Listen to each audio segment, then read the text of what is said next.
We have a beautiful week in astrology, and we're not just going to talk about the transits as transits, but we're going to talk about them because of this particular configuration, how these energies feel also when you have them in your natal chart. And also because I want this information to last. I want you to understand in you, if you have these configurations, how these are going to feel in your body and how you can, maybe really leverage them in order to create the life that your soul has designed for you.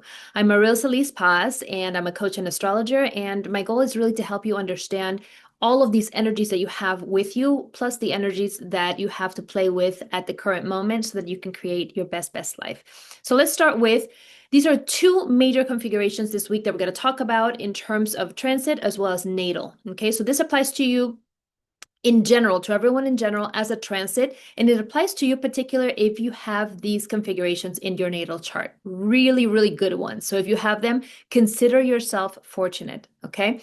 The first one I'm going to talk about, and both of them as a transit are happening this weekend, Saturday and Sunday. The first one is the new moon in Taurus. It's the new moon at 25 degrees Taurus, and it comes with a conjunction. So always new moon is sun in a particular sign and the moon in the exact same sign. That's new moon. Full moon is the moon is in the opposite sign, okay? So a few things. This is the new moon in Taurus at 25 degrees Taurus. It comes with the sun at 25 degrees Taurus, the moon at 25 degrees Taurus, and Mercury, which is the other transit or configuration that we're going to talk about a little bit later on. It's coming with this one at 28 degrees Taurus, so it's conjunct. It's a loose conjunction, but it's still a conjunction. So it's really these three working together in the sign of Taurus. So let's talk about the new moon in Taurus. And this is beautiful if you have this new moon, if you have this particular moon, natal moon in your own birth chart, consider yourself extremely fortunate. This is one of the, if not the best placement for the moon, okay? So moon is your emotions, your inner child, how you feel when you are at home. As far as the natal moon and natal moon in Taurus or moon in Taurus natal configuration, this gives your emotional part of yourself a ton of stability. This is the moon that still feels, but that feels a ton of security. It craves security. It needs security. It needs to feel safe and secure, usually does so through a few means. And this is going to apply to as we're going to feel it this weekend. So think about this. Both of you have it natally in your chart, and if you are going to be playing with these types of energies, which I recommend you do, because new moon is a planning and seeding moment. So this moon in Taurus, we'll talk about why it is so good and why this other configuration this week is so good as well, okay? There's a concept in astrology called dignities and debilities, but dignities in general. And this is to understand the particular planets where they feel the most comfortable or where they feel the least comfortable. So where we're going to feel them really, really in their sauce, or where we're going to feel them feeling out of their comfort zone, and not in a good way, okay? Not in a challenging way that makes you want to do stuff, but in a way that just feels kind of like, something's off. So moon in Taurus is the best dignity that we can have, the best placement for the moon that we can have. It's a really good placement when you have moon in Cancer in your natal chart. It's my case because the moon feels comfortable in Cancer because it is in its home sign. But it's even better when you have moon in Taurus because that's the point of what we call exaltation.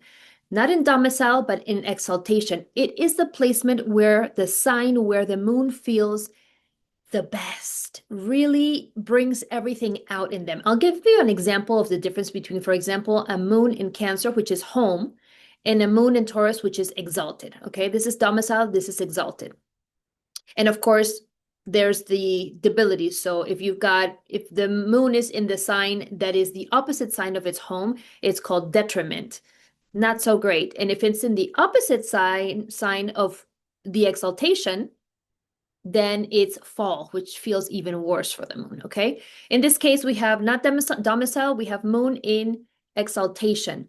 Really, really great placement. Moon in Taurus is super well placed. if you have this configuration, I know somebody in my inner circle with this configuration, being at home is going to feel like the biggest pleasurable, joyful, like amazing thing. I know some people who really feel really well when they're traveling, typically for a moon in Sagittarius, for example.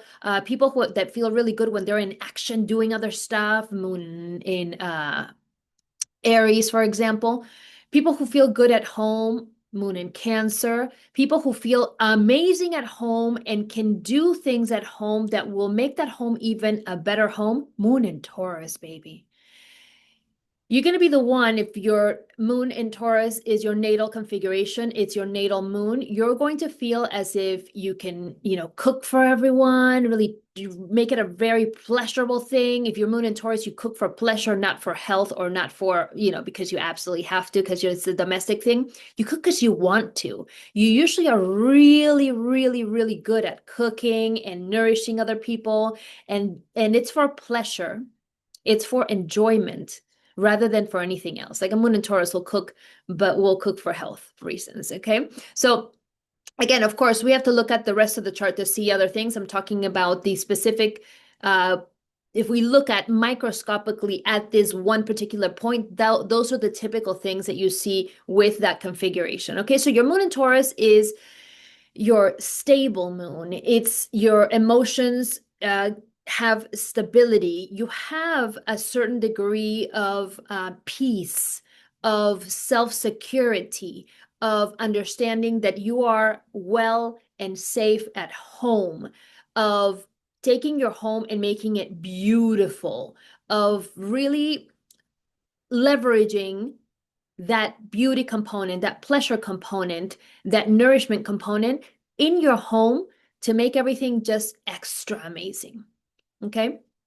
There's also a ton of need for security when it comes to financial security when it comes to a moon in Taurus. So typically, if you have natal moon in Taurus or your moon in Taurus in your natal chart, one, you have it accentuated because anything that we have exalted or domicile, it's accentuated. So it gathers a bit of more of an importance in your chart.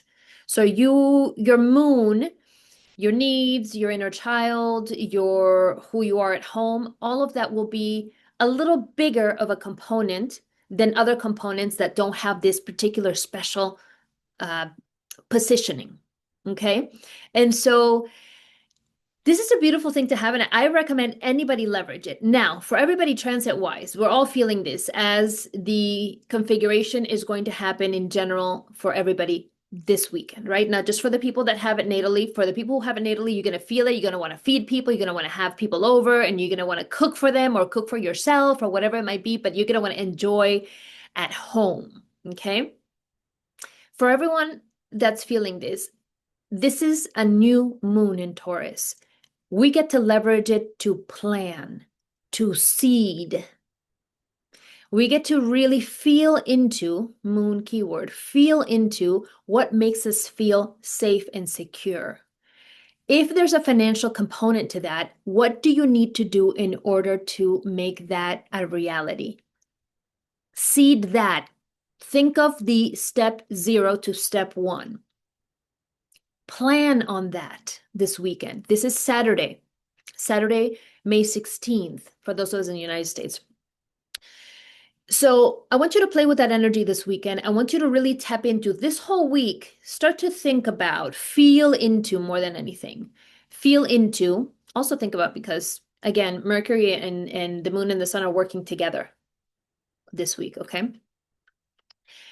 And just feel into what this is going to look like for you. What would really make you feel secure and safe?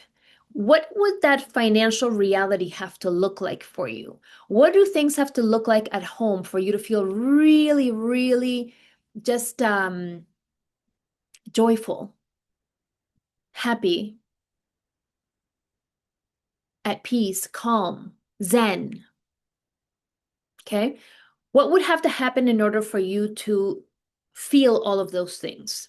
Okay, secure, safe, at peace, calm, zen, joyful, all of those things. And whatever that is, in your mind, or maybe journaling on Saturday with this new moon, plant that seed. Literally plant that seed. Be like, okay, well, what if it were to look like this? What if I got to do this thing and shifted A, B, and C, and it became something that would help me feel the way that I want to feel at home, have that security financially that I want to have, etc. That's what you get to do with this configuration as a transit, okay? As it's in the energies, the cosmic weather at the moment. If you have that as a natal, you want this to be your home feeling and intention all the time. Okay, so home is going to be really important for you. Parenting your inner child, really important for you. Making sure you meet your needs, very important for you. I mean, this is important for all of us. Okay, this is a huge deal to meet our needs and to be responsible for meeting our own needs, absolutely, which starts with getting to know what those needs are. Okay, and really, studying your moon, your natal moon, is going to show you what those needs are for you. And you get to meet them for yourself, and you get to meet them at home, and you get to make sure your home supports those needs for you. This is the new moon in Taurus. Okay, you can look it in your chart. If you don't have that configuration natally, you can look in your chart where you have 25 degrees of Taurus. Okay, and you can see where that energy, that seeding, planning energy is going to, which area of your life is going to be most affecting. Okay, so look in your chart, find Taurus and find the 25 degrees, and you'll see where it falls. Okay, I accentuate the degrees, and I always make sure that I tell you guys the degrees are important, because if let's say, your, I don't know, fifth house is Taurus. Fantastic. You found Taurus in the fifth house in your birth chart. Wonderful. You're like, okay, so it's going to fall in the fifth house. But what if your fifth house starts at 27 degrees Taurus? Then it would fall in your fourth house. Okay. And so you need to understand where this falls. I believe I have a tutorial on this in this channel somewhere, or earlier versions of this. I think I do. If I don't, and you want to find out more about how to read your chart, put it in the comments, let me know, and I'll create something for this. The second configuration, the second transit this week, that's going to be so, so, so amazing. And both of these are going to feel really good, again, because these are well-placed planets in these signs that they really enjoy. The other one is Mercury in Gemini. Mercury in Gemini. We're going to talk about it both in transit and natal, because the energy really, really applies. And if you have this as a configuration, Mercury in Gemini natal in your chart, in your birth chart, you're also very lucky, because speaking of domicile and home, this is one of the signs that Mercury rules. Therefore, Mercury in Gemini is at home, calling it the dignity called domicile. Okay. And again, the new moon in Taurus, or moon in Taurus in general, is an exaltation, which is really well placed. Mercury in Gemini is at domicile, at home, and that's also really well placed. Okay. This is where Mercury feels at home. It feels good. It feels comfortable. Its energy can flow. It's not restricted. And so, what does this energy look like? And if you have Mercury in Gemini in your birth chart, you know this already. Okay, so we're shifting from Mercury in Taurus to Mercury in Gemini. So Mercury in Taurus feels like, again, Mercury, as you know, the mind and the verbal ability, it feels slowed down. Okay, it feels like both your mental processes and your verbal ability are slowed down. They are a little bit restricted. It's like hold your horses, because Mercury likes to be fast. Think about it. Mercury is the sign of the mind.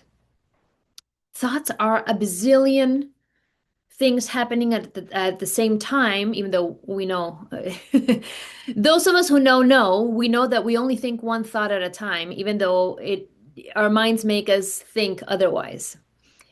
But these thoughts move so quickly that it feels like we have a million thoughts at the same time. We don't. And we mostly have the same thoughts playing over and over and over again. If not on a loop, then at least multiple times a day, similar thoughts, because these are they've already made grooves in our brains. These are things that we are accustomed to thinking, and so they just continue to come back. I think the real study, not the fake study that everybody refers to, that's 60,000 thoughts a day. That's not true. It's 6,000, around 6,000, but a lot of them are also repetitive. Okay, so imagine that. Mercury in Gemini is going to bring back the sharp wit and ability to think on your toes. Okay, this is, if you have Mercury and Gemini natal, you understand, because this is probably one of the really fun parts that you have about you, that the humor is sharp, the wit is sharp, the verbal ability is sharp, it's there. You have the ability to really, really leverage thinking and verbal skills. Okay, communication, charm. Mercury in Gemini as a transit is going to give all of us this opportunity to have sort of the genius insights that come when your mind is really, really sharp. Have those downloads that we get when we are at our best mentally, or at our most clear mentally, and it's going to bring back the ability to take those thoughts and communicate them verbally as well. Okay, so the mind, when it's aligned with the verbal ability or the word, and when that's aligned with the deed or actions, now you have the trifecta to be able to manifest or create whatever it is that you want in the world. Okay, so this beautiful configuration of this moon in its exalted sign and this Mercury in its domicile sign, both of them are really, really positive. Mercury is going to give you the ability to think and talk exactly how you need to and how you want to. It's going to sound good. It's going to give you really great ideas very quickly, very sharply. And there's an additional thing that Mercury in Gemini, at least at these first days, because it's going to stay in Gemini. The moon, of course, moves in 2 days, it's out. And since this is in 25 degrees, then in a couple of days, it's going to be done with its Taurus energy. But the effect of this seed that you're going to plant is going to be seeding and continuing to grow from this new moon to the next full moon. Okay, that's a 2-week time period.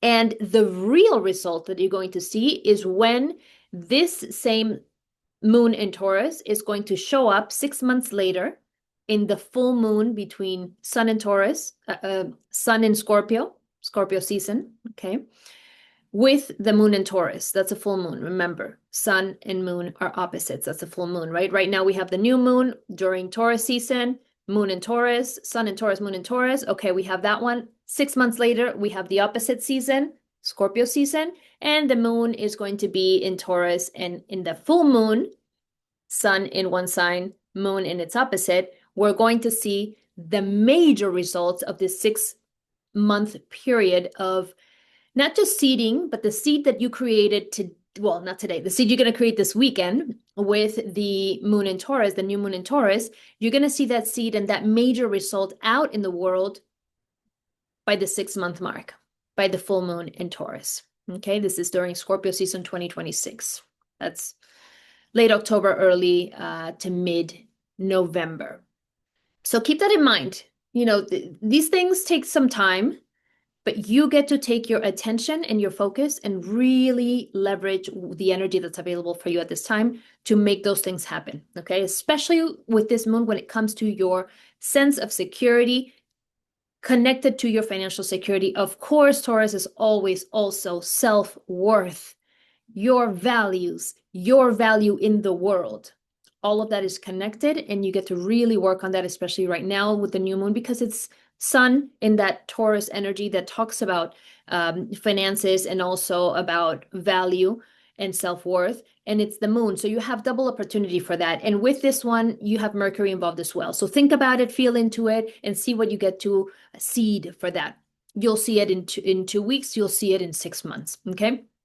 With this Mercury configuration, If you have natal Mercury in Gemini, you're going to feel this really delicious thing because that minor grand trine that I have been talking about in all of my videos, basically, because it's a big deal and it's a bigger deal than a lot of people are making it, or people who are not talking about it are kind of ignoring it. It's a huge, huge deal. First of all, these are three big planets that move slowly. So this is something we're carrying with us for a while. Okay. If you don't know what I'm talking about, it's the minor grand trine between Uranus in Gemini over here with Pluto in Aquarius and then Neptune in Aries. Okay. So we got one fire sign, two air signs, and all of these are making a really collaborative, helpful to each other triangle. So these signs, if you're Gemini, Aries, and Aquarius, or the air and fire elements, you're going to be feeling this good energy that's going to be propelling you forth. I keep talking about how this is such an amazing year for air signs and for fire signs because of this particular configuration that's going to last quite a bit, but it's going to have a specific amazing moment in July and then some other time. Okay. Mercury in Gemini, this transit, as it steps into 0 degrees Gemini and then 1 degree, 2 degree, 3 degree, 4 degree, it's going to be participating because Uranus is at 0 degrees Gemini. So Mercury is going to come in out of Taurus and it's going to come into the 0 degrees of Gemini. Bam, it's going to be like, wow, I'm part of this whole triangle, really good energy. Very quickly going to kind of come out of it because Mercury moves very, very, very quickly. It's only going to stay in the sign of Gemini until June 1st. So, that's what, a couple weeks. And it's just going to feel like an added sort of connection between this whole configuration and your mind.